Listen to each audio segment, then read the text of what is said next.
Hi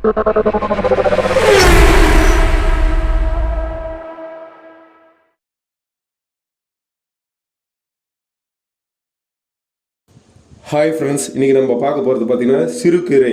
இந்த சிறுகீரை வந்து நம்ம நிறைய பேர் யூஸ் பண்ணிட்டு இருக்கிற ஒரு கீரை வகை தான். இதனுடைய மருத்துவ பயன் தான் இப்போ பார்க்க போகிறோம். ஃபர்ஸ்ட் டைம் நம்ம சேனலில் பார்க்குறவங்களா இருந்தால் சப்ஸ்கிரைப் பண்ணி பெல் ஐக்கனை கிளிக் பண்ணுங்கள். மறக்காமல் இந்த வீடியோ உங்கள் ஃப்ரெண்ட்ஸ் அண்ட் ஃபேமிலிக்கு ஷேர் பண்ணுங்கள். கடைசி வரைக்கும் ஸ்கிப் பண்ணாமல் பாருங்கள். அப்போ தான் நான் சொல்கிறேன் இந்த மருத்துவ பயன் உங்களுக்கு கிளியராக புரியும். வாங்க வீடியோக்குள்ளே போகலாம்.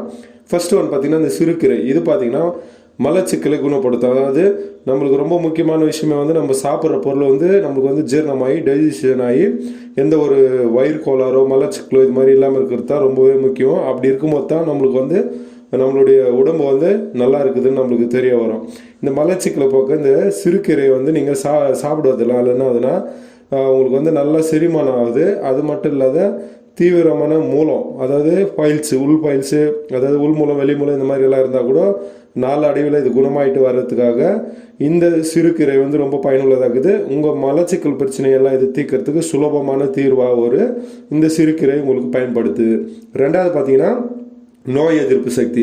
சிறுகீரையில் இருக்கிற உள்ள ஊட்டச்சத்துக்கள்லாம் பார்த்தீங்கன்னா ரத்தத்தில் அப்படியே கலந்து உடலில் நோய் எதிர்ப்பு சக்தியை அதிகரிக்கும். நம்ம இது சாப்பிடும் போதுனாதனா அதோடைய இது ஜீரணமாகி அதில் இருக்கிற அந்த ஊட்டச்சத்தெல்லாம் அப்படியே கரைஞ்சி நம்ம ரத்தத்தில் கலந்து நம்மளுக்கு நோய் எதிர்ப்பு சக்தி உருவாக்குது. இந்த நோய் எதிர்ப்பு சக்தி உருவாக்குறதுனால இந்த சீசன் டைமுங்களில் மாறுற அப்போது தொற்று நோய்கள்லாம் உருவாகும். அந்தந்த சீசனுக்கு தகுந்த மாதிரி ஒரு தொற்று நோயோ இல்லை ஜுரம், காய்ச்சல், இரும்பல், சளி இந்த மாதிரி எல்லாம் வரும். அந்த மாதிரி தொற்று நோயெல்லாம் வராமல் இருக்கிறதுக்கு நம்மளுக்கு இந்த நோய் எதிர்ப்பு சக்தி பயன்படுறதுக்கும் இந்த ஊட்டச்சத்து நிறைந்த சிறுகீரை ரொம்பவே பயனுள்ளதாகுது. அதனால் நீங்கள் வாரத்தில் ஒரு முறை 2 முறை நீங்கள் இந்த சிறுகீரையை சாப்பிட்டு வரும்போது உங்களுக்கு நல்லாவே நோய் எதிர்ப்பு சக்தி அதிகமாகி பலன் தரும். இது குழந்தைகளுக்கும் ரொம்பவே யூஸ்ஃபுல்லாக இருக்கும். மூணாவது பார்த்தீங்கன்னா ரத்த சோகை. நீங்கள் அதாவது ரத்த சோகை இருக்கிறவங்களுக்கு பார்த்தீங்கன்னா உங்களுக்கு சிவப்பணுகள் கம்மியாகி ரத்தம் வந்து ரொம்ப கம்மியாக இருக்கும். அந்த மாதிரி இருக்கிறவங்க பார்த்தீங்கன்னா வீக்லி ஒன்ஸு சிறுகீரை சாப்பிடும் போது என்ன ஆகுதுன்னா உங்கள் ரத்தத்தில் சிவப்பணுக்கள் பார்த்தீங்கன்னா அதோட எண்ணிக்கை அதிகரிக்குது. நீங்கள் வந்து தொடர்ந்து சாப்பிட்டே வரணும். அப்படி சாப்பிட்டே வரும்போது உங்களுக்கு வந்து அந்த ரத்த சிவப்பணு கம்மியாகிறது இந்த சிறுகீரை சாப்பிட்றதுனால உங்கள் ரத்த சிவப்பணு வந்து அதிகமாகி உங்களுக்கு அந்த ரத்த சோகை குணமாகிறதுக்கான நிறைய வாய்ப்பு இருக்குது. ஏன்னா இது வந்து இந்த சிறுகீரைன்றது நம்மளுக்கு ஒரு இயற்கையான மருத்துவ குணம் நிறைந்த ஒரு தாவரமாக இருக்குது.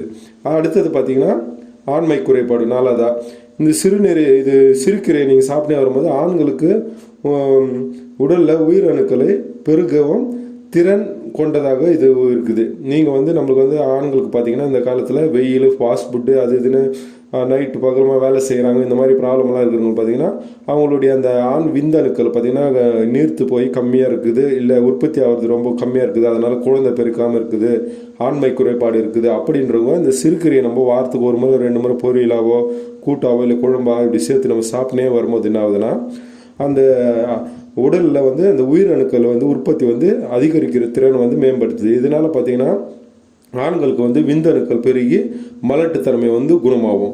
அப்போ நம்ம தொடர்ந்து சாப்பிட்டே வரும்போது உங்களுக்கு அந்த மாதிரி பிரச்சனை இருந்தால் அந்த குணமாயிட்டு உங்களோட இல்லற வாழ்க்கையில் உங்களுக்கு குழந்தை பிறக்கிறதுக்கு நல்ல வாய்ப்பு ஏற்படுத்தி தருது இந்த சிறுகீரை. அடுத்தது பார்த்திங்கன்னா இந்த ஒரு எச்சரிக்கை, அதாவது குறிப்பு மாதிரி இந்த சிறுகீரையை நம்ம எப்படியெல்லாம் சாப்பிட்ணுன்றது தான்.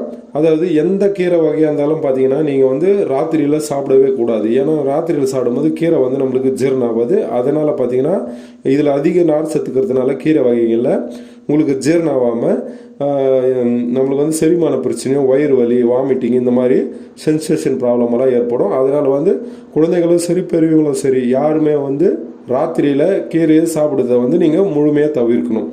அடுத்தது பார்த்தீங்கன்னா கீரையுடன் முட்டை, பால், தயிர், அசைவம் இதெல்லாம் சேர்த்து நீங்கள் எப்பவுமே சாப்பிடக்கூடாது. அப்படி சாப்பிடும் போது என்ன ஆகுனா உங்களுக்கு மலச்சிக்கல், வயிற்று பிரச்சனை, வாமிட்டிங் இந்த மாதிரி சேம் பிரச்சனை உங்களுக்கு வந்து ஏற்படும். அதனால் வந்து இதோட இந்த பொருளெல்லாம் நீங்கள் என்ன பண்ணக்கூடாது, சேர்த்து சாப்பிடக்கூடாது. இதை கவனத்தில் வச்சுக்கிட்டு மீதி நீங்கள் கீரை எப்படி சாப்பிட்ணுமோ அந்த முறையில் நீங்கள் செய்து சாப்பிடும் போது உங்களுக்கு நல்ல மருத்துவ பலன் தரும்.